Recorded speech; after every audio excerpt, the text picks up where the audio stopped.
AP స్థానికత కావాలంటే June 2 లోపు అక్కడికి వెళ్లాలి. ఈ టైం దగ్గర పడుతోంది. దీంతో అవసరార్థం తెలంగాణలో ఉండి ఏపీ స్థానికత కోరుకునే వాళ్ల గుండెల్లో గుబులు మొదలైంది. మరోవైపు విభజన చట్టం ప్రకారం ఏపీ తెలంగాణలో పరిష్కరించుకోవాల్సిన అనేక అంశాలకు కూడా అధికారికంగా డెడ్ లైన్ సమీపిస్తోంది. దీంతో 2 అంశాలపై డెడ్ లైన్ను మరో 2 ఏళ్లు పెంచాలని ఏపీ సర్కార్ కేంద్రాన్ని కోరుతోంది. రాష్ట్ర విభజన జరిగి 3 ఏళ్లైనా ఏపీకి సంబంధించిన సమస్యలు అలాగే మిగిలున్నాయంటున్నాయి విపక్షాలు. విభజన చట్టంలో ఉన్న లోపాలు ఒక ఎత్తైతే పట్టించుకోని రాష్ట్ర తీరు సమస్యలకు మూల కారణంగా చెబుతున్నారు. విభజన చట్ట హామీలపై ప్రశ్నిస్తూ ప్రత్యేక హోదా సాధన సమితి ఆధ్వర్యంలో రౌండ్ టేబుల్ మీటింగ్ ఏర్పాటైంది. విభజన హామీలను నెరవేర్చడంలో కేంద్రం నిర్లక్ష్యం ప్రదర్శిస్తోందని విమర్శించారు సిపిఐ నేత రామకృష్ణ. విభజన చట్టంలో చాలా విషయాల్లో ఏపీకి అన్యాయం జరుగుతోందని అన్నారు ప్రత్యేక హోదా సాధన సమితి అధ్యక్షుడు చలసాని శ్రీనివాస్. నదీ జలాలు 10వ షెడ్యూల్ విభజనలో కూడా రాష్ట్రానికి న్యాయమేదని ప్రశ్నించారు. విభజన చట్ట అమలుకు పెట్టిన కాలపరిమితి ఎత్తివేయాలని డిమాండ్ చేశారు వైసీపీ ఎమ్మెల్యే బుగ్గన రాజేంద్రనాథ్ రెడ్డి.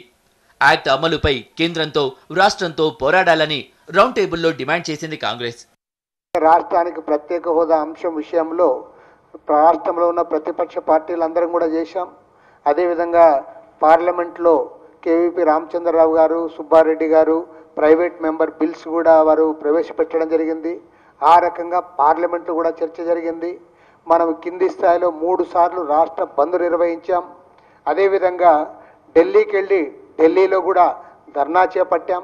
ఇంత తీవ్రంగా పోరాడినా సరే కేంద్ర ప్రభుత్వం ఈ ఒక్క అంశం విషయంలో కూడా మన పట్ల సానుకూలంగా మాట్లాడడం లేదు. విభజన హామీలు రాయలసీమ ఉత్తరాంధ్రకి 50 కోట్లు ముష్టేశారు. తెలంగాణకు హైదరాబాద్ తెప్పితే 9 జిల్లాలకు ఇస్తున్నారు. దాన్ని సర్దిద్దుకోమంటున్నారు. కడప ఉక్కు ఫ్యాక్టరీకి దిక్కులేదు. దుగ్గరాజపట్నం పోర్ట్ని అటకెక్కిచ్చేశారు. కంప్లీట్గా డిపోర్ట్ ఇచ్చేసిన నీళ్లు నవ్వులతో కూర్చుంది ఈ రాష్ట్ర ప్రభుత్వం. క్యాపిటల్ విషయంలో కానీ, పోలవరం విషయంలో కానీ, సెక్షన్ 90, సెక్షన్ 94 ఇవన్నీ కూడా మనము 9th షెడ్యూల్, 10th షెడ్యూల్ వీటన్నింటినీ యాజ్ ఎర్లీ యాజ్ పాసిబుల్ మనకు ఈ చట్టాన్ని అమలు చేస్తే మన రాష్ట్రానికి మేలు జరుగుతుంది. డిలే అయ్యే కొద్దీ కూడా ఈ యొక్క నదీ జలాల విషయంలో నష్టపోతాం, 9th, 10th షెడ్యూల్ విషయంలో నష్టపోతాం. 108లో ఆ 3 years అనేది ఏదైతే ఉందో ఆ కాల పరిమితి తీసేయాలని చెప్పి నా భావన. ఎందుకంటే ఏది కూడా ఒక కాల పరిమితి లోపల 3 సంవత్సరాల లోపల టోటల్ యాక్ట్ ఇంప్లిమెంటేషన్ చేసేదానికి మళ్ళీ రూల్ లేనప్పుడు 3 సంవత్సరాల కాల పరిమితి డిఫరెన్సెస్ క్రియేట్ చేస్తే తొలగించడానికి ఎందుకు తీసేయాలి అని. ఈ రౌండ్ టేబుల్ కు సంబంధం లేదు గానీ ఏపీ ప్రభుత్వం కూడా ముందు ఇదే అంశంపై ఫోకస్ చేసింది. ఎందుకంటే జూన్ 2తో ఏపీలో స్థానికత గడువు ముగియనుంది. దీంతో ఆ తర్వాత తెలంగాణ నుంచి ఏపీకి వెళ్లే వారికి లోకల్ స్టేటస్ వర్తించదు.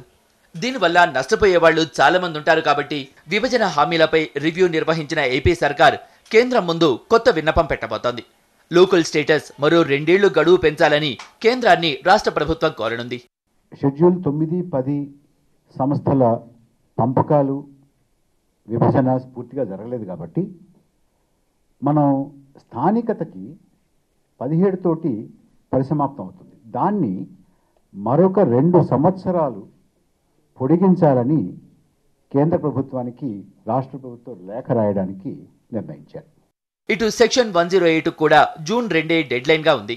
వాస్తవానికి విభజన చట్టం ప్రకారం ఏదైనా అంశాన్ని 2 రాష్ట్రాలు సామరస్యంగా చర్చల ద్వారా పరిష్కరించుకోవాలంటే 3 ఏళ్లు గడువుంది. కానీ విభజన జరిగి 3 ఏళ్లవుతున్నా ఇంకా చాలా అంశాలు పెండింగ్ లోనే ఉన్నాయి. ఈ లెక్కలు తేలకపోతే ఏపీకి దాదాపు 25,000 కోట్ల నష్టం వచ్చే ఛాన్స్ ఉంది. అందుకే ఈ డెడ్ లైన్ ను కూడా మరో 2 ఏళ్లు పెంచాలని కోరుతోంది ఏపీ. 3 ఏళ్లలోపు ఏదైనా ఆస్తుల పంపిణీ కానీ లేదా వివాదం వచ్చినప్పుడు ఆ వివాదాన్ని ఇరు రాష్ట్రాలు కూర్చొని పరిష్కారం చేసుకోలేనప్పుడు కేంద్ర ప్రభుత్వానికి ఎండార్స్ చేయమని ఉంది. కాబట్టి ఇప్పటికే మనకు సంబంధించి నేను ఇందాక చెప్పినట్లు షెడ్యూల్ 9 కానీ 10 కానీ ఇంకా అనేక సమస్యలన్నింటినీ కూడా ఇప్పటికే కేంద్రానికి ఎప్పటికప్పుడు మనం చెప్తూ ఉన్నాం. ఇటు కేంద్రం నుంచి మాత్రం 2 రాష్ట్రాల సీఎంలు కలిసి చర్చించుకోవాలని, అంశాల వారీగా ఒక నిర్ణయానికి వస్తే కేంద్రం నుంచి పూర్తి సహకారం ఉంటుందంటున్నారు వెంకయ్య నాయుడు. విడిపోయిన తర్వాత గతాన్ని తలుచుకోకుండా ఒకరితో ఒకరు విభేదించకుండా వీలైనంత వరకు సమస్యలకు పరిష్కారం చర్చల ద్వారా కనుక్కుంటే బాగుంటుందనేది కేంద్ర ప్రభుత్వ ఉద్దేశం, ముఖ్యంగా నా ఉద్దేశం కూడా. కేంద్ర ప్రభుత్వం చట్టంలో పేర్కొన్న విభజన చట్టంలో పేర్కొన్న అన్ని అంశాలపై వీలైనంత త్వరితగతిన స్పందిస్తూ ఉంది.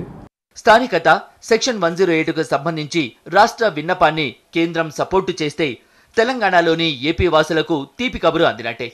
మరి కేంద్రం సానుకూలంగా స్పందిస్తుందా? ఈ ప్రశ్నకు 100% ఛాన్స్ ఉందనే అంటున్నారు ఏపీ ప్రభుత్వ నేతలు.